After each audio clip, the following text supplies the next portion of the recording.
Remember the 90s? A time when a certain song dominated the airwaves, a song about longing, fame, and a guy named Mr. Jones. That song, of course, was by Counting Crows, and it launched them from obscurity into the stratosphere seemingly overnight.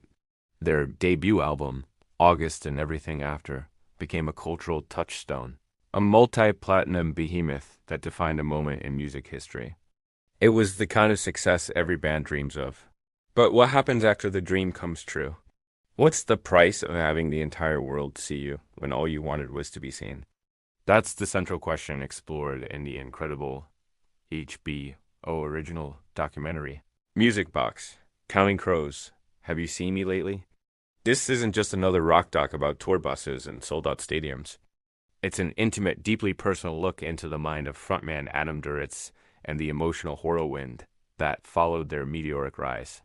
The film, directed by the talented Amy Scott, takes us back to that pivotal moment. One minute, Counting Crows are a promising band playing clubs. The next, Mr. Jones is an inescapable anthem. Adam Duritz, the voice and soul of the band, gets exactly what he sang about: recognition. But it comes with an intensity he never could have anticipated. Suddenly he's a household name, his face on magazine covers, his every move scrutinized. The anonymity he once took for granted is gone, replaced by the relentless pressure of the public eye. This documentary does a masterful job of peeling back the layers of fame. It reveals the deep internal conflict Duritz faced. How do you stay true to yourself and your art when you become a global commodity? How do you write honestly when you feel like you're living in a fishbowl? For Duritz, this wasn't just an artistic struggle. It was deeply personal, intertwined with his own battles with mental health. The film bravely explores these challenges, showing how the man behind the iconic dreadlocks was grappling with forces far more complex than just writer's block. The core of the story focuses on the creation of their second album, the critically acclaimed Recovering the Satellites. This was the ultimate test. Could they follow up one of the biggest debut albums of the decade? The pressure was immense, not just from the record label and the public, but from within the band itself. Duritz channeled all his conflict, his anxiety, and his struggle with his newfound fame into the music. The result was an album that was raw, urgent, and unflinchingly honest. It was a creative act of defiance, a statement that even in the spotlight he would not compromise his artistic integrity. What makes Have You Seen Me Lately as so compelling as its access? The filmmakers unearthed a treasure trove of rare archival footage and personal photographs that transport you right back to that era. You feel like you're in the room with them, witnessing the creative process. The arguments, the breakthroughs, and the breakdowns. The narrative is woven together through incredibly candid interviews.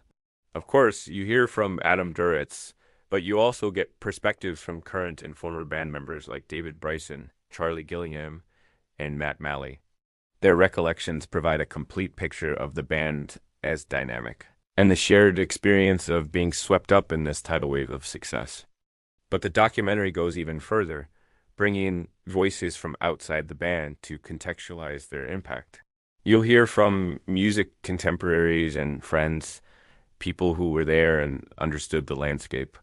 We're talking about fascinating insights from Coldplay's Chris Martin, the legendary Cyndi Lauper, actress Mary Louise Parker, comedian Jeff Ross, and even Golden State Warriors coach Steve Kerr. Their perspectives add a rich layer to the story, highlighting just how wide a net Counting Crows cast over the culture of the time.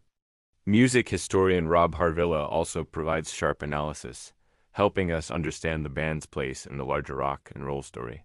Counting Crows, Have You Seen Me Lately? Is a profound exploration of the tension between visibility and vulnerability. It is a story about the emotional toll of overnight fame and the high wire act of staying true to your art when the world is watching. It is a portrait of creative defiance and a testament to the power of channeling personal struggle into powerful, lasting music. And this film is part of the larger Music Box series on HBO, created by the one and only Bill Simmons. If you're a music lover, this series is an absolute must-watch. Each installment dives deep into a pivotal moment in music history, telling stories you thought you knew but revealing so much more. This season also features incredible films about the enigmatic Jeff Buckley and his singular album, Grace, a look at the global rise of Nigerian superstar Wizkid, and a fascinating journey into the world of children's music. The series consistently delivers high-quality, thought-provoking documentaries that go beyond the surface. It's not just about the hits. It's about the people, the stories, and the cultural forces that shape the music we love. So, whether you wore out your August and everything after CD, or you're just fascinated by the true stories behind the music, I can't recommend this documentary enough. Music Box, Counting Crows. Have you seen me lately? Debuts Thursday, December 18th on HBO and will be available to stream on HBO Max. It's a powerful, moving, and ultimately inspiring look at a band that soared to incredible heights and fought to keep its soul intact. It will make you listen to songs like A Long December and Recovering the Satellites with a whole new level of understanding and appreciation. Thanks so much for watching. If you're a fan of deep dives into music history, make sure you hit that subscribe button and ring the bell so you don't miss our next video. Let me know in the comments what your favorite Counting Crows song is. See you next time.